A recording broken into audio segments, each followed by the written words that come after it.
Today we have the first of 3 short videos to disprove the myth that the rich do not pay taxes. Here's a question you're likely to hear whenever the subject of taxes comes up. Do the rich pay their fair share? There are 2 parts to this question: who is rich and what is fair? Let's start with who is rich. Nearly everyone assumes that a person who is among the top 10% of all income earners qualifies as rich. But according to 2011 data, a top 10% household makes around $150,000 or above in gross annual income. That's income before deductions and taxes. Now, $150,000 is a nice living, but it certainly doesn't make you rich.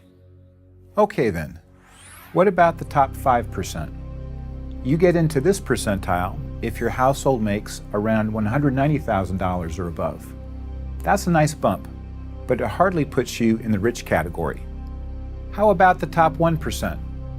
That's $500,000 or above. A great income, but remember, most people only get to that level after many years of hard work and quite possibly the accumulation of serious debt to fund their education or build their business. Of course, there are people who make more than $500,000, and there are some who make many millions, even billions. But the number who do is very small. Now let's talk about fair. Fair would seem to be that the group of taxpayers who earn 10% of the country's income would pay 10% of the country's taxes. The group who earned 20% would pay 20% of the taxes, and so on.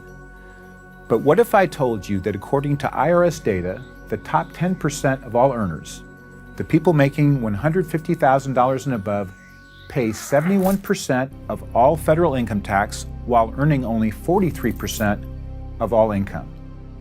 If anything, the top 10% pay more than their fair share. So, as it happens, do the much reviled top 1%. They earn 17% of all income, but pay 37% of all federal income taxes.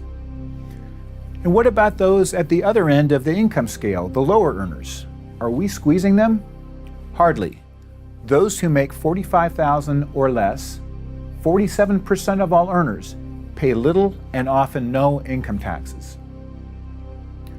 But what about payroll taxes, the money we pay to fund Social Security and Medicare? That takes a bigger bite of the paycheck of lower earners than higher earners. Isn't that unfair? Consider 2 points. First, it's misleading to call the payroll tax a tax.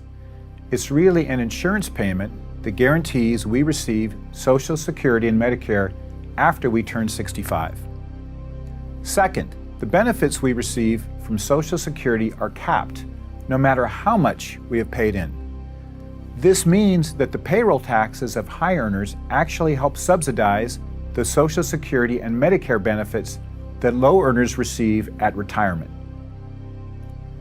How do all these numbers stack up against other countries? The U.S. income tax system is substantially more progressive, meaning that income tax rates rise as income rises, than other advanced countries, including Germany and Sweden. So if you think that our tax system is unfair because it coddles high earners, then you must conclude that tax systems in these other countries are even more unfair. So how high are tax rates on Americans today? Well, throw in federal tax increases mandated in 2013, and state taxes, and top earners face a tax rate of more than 50% in California and New York. Other states like Maryland and Connecticut are not far behind. Do you think a tax rate of greater than 50% is fair? If so, is there any rate that wouldn't be? Nobody's calling for bake sales for anyone in the top 10% of earners, and no one wants to minimize the struggles of those at the lower income strata. But to say the rich, however you might define them, don't pay their fair share is simply wrong. Finally, numerous academic studies, including ones that I have done, show that when tax rates are too high, investment, risk-taking by entrepreneurs, and therefore job creation all decline.